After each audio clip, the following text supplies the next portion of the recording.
Itu stadium saja. Mungkin stadium itu dalam 15.000 atau 10.000. Dan AFC digunakan dengan second priority pada FM.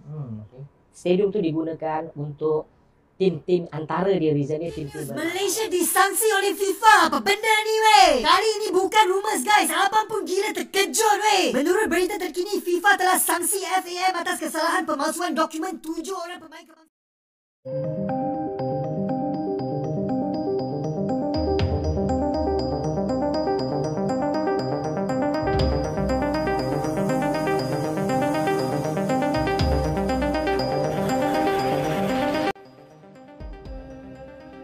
Barbarians dalam setiap kejadian, entah itu momen bahagia atau penuh luka, pada akhirnya semua akan berlalu. Begitu pula dengan era Patrick Kluivert di tim nasional Indonesia yang kini tampaknya sudah berada di ujung jalan. Namun sebelum kita lanjut ke berita terlengkapnya, alangkah baiknya bagi kalian untuk menekan tombol like terlebih dahulu. Dan yang belum subscribe, tolong subscribe channel ini dulu. Karena satu like dan satu subscribe dari kalian itu ternyata bisa menambah pundi-pundi pahala untuk kalian. Ya, mayoritas penggemar sepak bola tanah air kini satu suara ingin cepat-cepat mengakhiri masa Klav di kursi kepelatihan Garuda. Hasil survei bahkan mengejutkan, lebih dari 91% publik mendesak Patrick Kluivert out. Sebagian berharap Sintayong kembali, sebagian lagi menuntut sosok pelatih top dunia untuk memimpin generasi emas ini. Dan yang tak kalah menarik, di tengah isu panas tersebut muncul kabar yang bikin deg-degan. Di mana kabarnya akan ada derby Nusantara Indonesia melawan Malaysia yang disebut-sebut bakal jadi ajang pereda luka sekaligus momentum kebangkitan. Apalagi rumor kian kencang berhembus bahwa Indonesia akan tampil dengan pelatih baru. Sementara itu, dua pemain yang dikenal cukup vokal, Verdong dan Ivar Jenner seolah ikut membongkar apa yang sebenarnya terjadi di balik ruang ganti Garuda. Pertanyaannya gini, apakah benar kejutan besar akan datang bulan depan?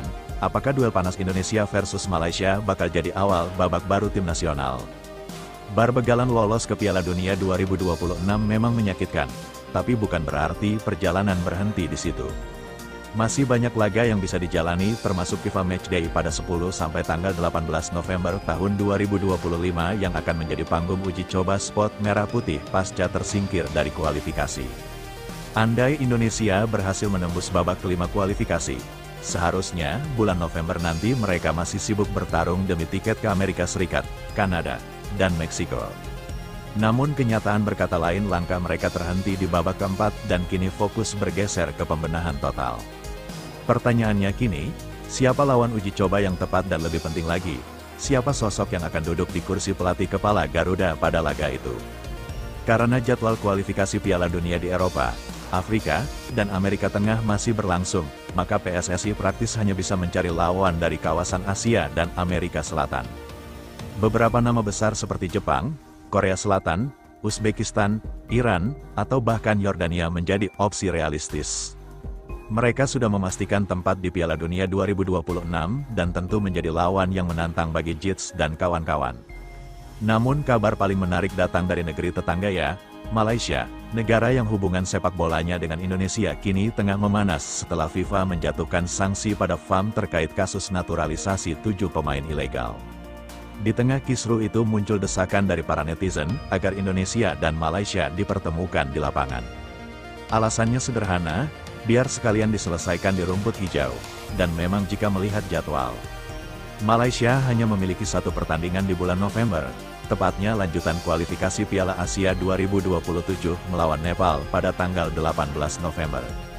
Artinya, mereka masih punya slot kosong di kalender FIFA Matchday, sementara Indonesia juga belum memiliki lawan resmi. Dari situ muncul ide liar yang kini ramai dibicarakan, Indonesia versus Malaysia, derby Nusantara yang selalu panas, penuh gengsi, dan syarat sejarah nasional. Apalagi Malaysia baru saja menyalip ranking FIFA Indonesia. Iya, kini Harimau Malaya berada di posisi 119 dunia, sedangkan Garuda turun ke posisi 123. Sebuah tamparan yang cukup keras mengingat beberapa bulan lalu, Indonesia sempat stabil di peringkat 120 besar dunia. Penurunan ini terjadi setelah kekalahan menyakitkan dari Irak yang membuat Indonesia kehilangan lebih dari 6 poin FIFA. Hasil tersebut membuat moral tim sempat turun dan publik semakin geram terhadap Kluivert, sementara Malaysia sedang dalam tren positif. Mereka menang telak 3-0 atas Laos di kualifikasi Piala Asia dan kini tengah percaya diri di bawah asuhan Peter Klamowski, pelatih muda asal Australia yang sedang naik daun.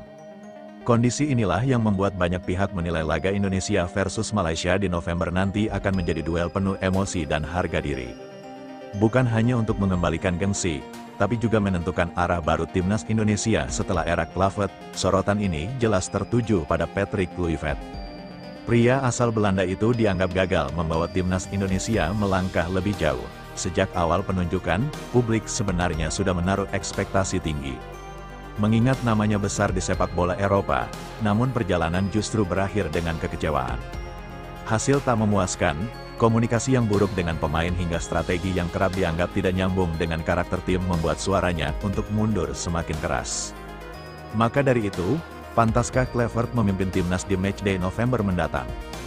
Di satu sisi seruan Kluivert out menggema di stadion maupun di media sosial dari King Abdullah Sport City sampai ke lini masa Instagram pagar itu terus muncul. Bahkan mantan kapten timnas Indonesia Agung Setiabudi secara tegas meminta PSSI mengambil sikap tegas. Menurutnya masa depan Kluivert harus segera diputuskan apakah bertahan atau dilepas. Harusnya kan targetnya lolos. Sekarang sudah gagal, ya, monggo silakan dievaluasi. Kalau memang target tidak tercapai, konsekuensinya mundur, kata Agung kepada bola.com. Namun, ia juga menambahkan bahwa keputusan tersebut tidak semudah itu karena ada kompensasi kontrak yang tentu tidak kecil.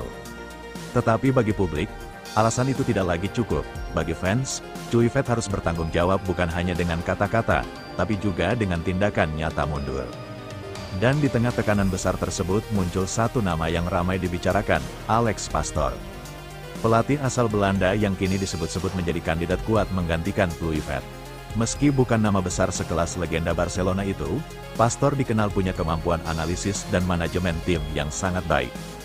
Ia pernah menangani klub di area divisi seperti AS Alkmaar Nijmegen dan Sparta Rotterdam. Bagi sebagian pengamat, Pastoor justru dianggap lebih cocok dengan karakter pemain Indonesia. Ia bukan tipe pelatih yang sekedar duduk sambil memegang dagu, tapi aktif membaca situasi dan menyesuaikan strategi dengan cepat. Sikap yang kontras dengan Kluivert yang kerap terlihat pasif di pinggir lapangan. Bukan cuma bengong, memegang dagu, terus tiba-tiba nyengir di saat yang lain nangis, sindir salah satu komentar viral di media sosial. Sementara itu, Kelvin Verdong yang sebelumnya tampak terpukul usai kegagalan lolos ke Piala Dunia kini buka suara. Ia justru memberikan apresiasi terhadap perkembangan timnas Indonesia serta keseluruhan.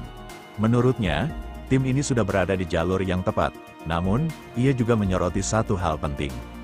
Timnas Indonesia belum punya sosok pemain yang menjadi pembeda seperti Zidane Iqbal, Irak atau Saleh Abu Al-Samad, Arab Saudi. Verdong menilai di tengah perkembangan pesat pemain diaspora dan talenta lokal masih ada kekosongan di posisi gelandang serang kreatif. Pemain yang bisa mengubah jalannya laga dalam sekejap.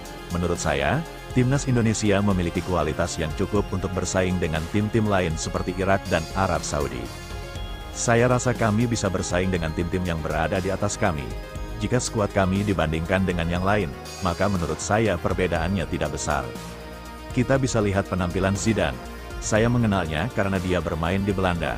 Kekurangan kami tidak bisa membalas permainan dengan cara yang seperti dia lakukan.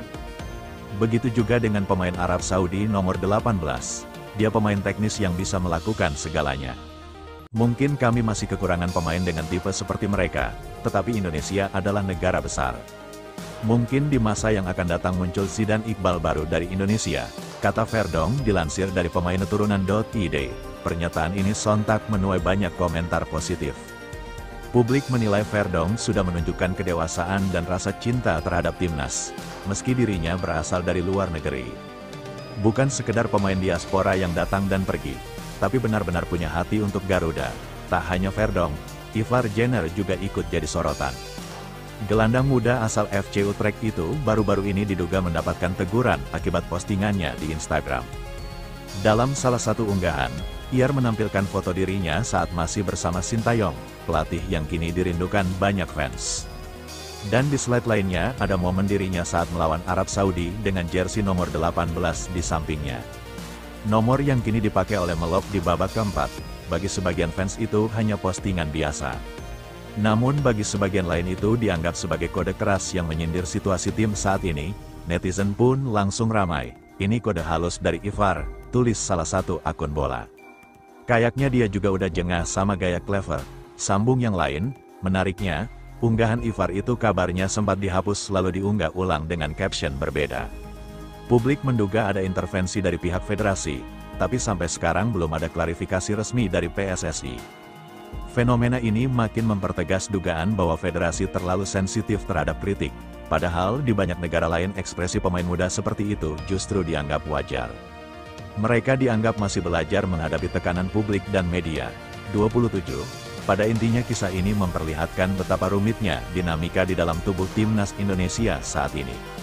Ada cinta yang besar dari pemain, tapi juga kekecewaan yang mendalam terhadap manajemen dan pelatih.